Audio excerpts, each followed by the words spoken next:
Quiet Place Part 1, 2, and Day 1 are one of my favorite movies because of the story and the creatures, so I always wanted to recreate one of the scenes from the movie. And that's what I am trying to do in this video. I chose this scene because it shows the creature but also the cool looking environment. So, as always, I start with analyzing the original footage and look for the main parts I have to recreate. To making sure I get as close as I can to the original camera angle, I use F-Spy with a picture from the scene. The first thing I did was setting up the ground with the hole. I made the hole with the Boolean modifier. I used a sphere with a displacement modifier and used it as the Boolean object. Right after that, I created the window side with some cutouts where the windows are going to be. For the other walls, I just used a plane because there are not in the scene. To give the hole more detail, I scatter some chunks around it and some random rocks all over the floor for more detail. The chunks really give that feel of a hole like in the original scene. One step forward, I started adding more detail with Quixel assets like rusty shelves or pipes. I placed them around the scene and made sure they fit in the environment. Back to the window side, I started creating the windows by taking a fitting plane with smaller planes. So it looks like the small window glasses from the original scene. After that, I duplicated them with the array modifier so all of them fit perfectly. The last step was to cut the plate out by using the small glasses with a Boolean cutout. Then I duplicated them and put them in the window areas from the beginning. I made a few holes into the windows for more detail. For the glass material, I used a transparent and glass BSDF combined with a mix shader. For the glass scratches, I used a roughness texture of that and plugged it into the roughness input from the glass BSDF. I also used a color ramp node for more control of the strength, and for the outer side, I just used a dirty concrete material. For the floor texturing, I used two materials and combined them. I created two parts, one for the hole, the other for the overall floor. After that, I added more details by using the dirt material and painting it on some areas with vertex paint. Because the scene still feels empty, I added more detail like more dirt in the foreground, debris on the edges of the hole, and some bigger things like gas tanks in the background that I found online. I also modeled that random yellow thing that you can see in the original scene, but I have no idea what that is. Not to forget, I also added some plants around the hole and the foreground.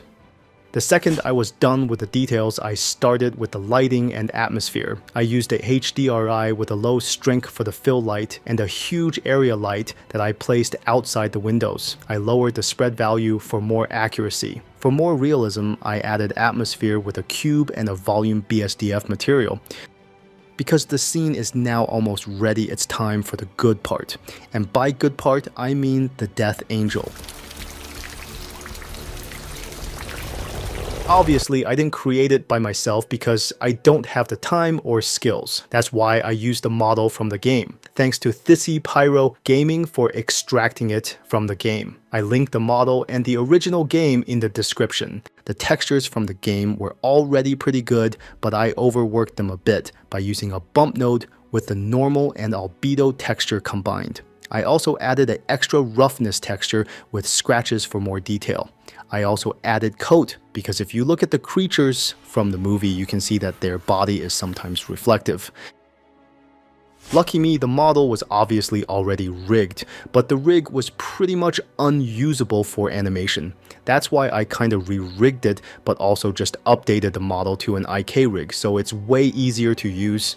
So I just used an inverse kinematics modifier with the rig. I updated some weight paintings and some bones positions, and I added cooler bones controls, so it looks fancy. Not to forget, I updated the head bones by using drivers with an empty to control the opening direction. Even though the model now looks pretty good, I still wasn't happy with some parts like his back. His back was perfectly sharp, which is not realistic, so I decided to resculpt some parts of the model so I get the best looking result in the final render. After I was finally done with all of that, the model was way better for realism and the animation. Done with the main part in the scene, I started with the foreground character. I just used a female body with an idle animation from Mixamo. I duplicated her chest and put it back on her with a shrink warp modifier. A cloth simulation was not needed this time because in the original scene it also didn't. For the hair, I just created a simple hair system with some dynamic motion. For the shading, I use this setup so that the hair starts dark but gets brighter at the end. For the dress, I just used a texture that matches the original. And that's almost it, my friends. The last things I did was adding camera motion and the water drops from the sprinklers. I just used a plane with a falling particle system and used a deformed icosphere as the object. And that's it. I did some compositing in Nuke with crypto mats and color grading for the final look. I also added a strong lens distortion because you can also see it in the original scene. Let's have a look at the final scene.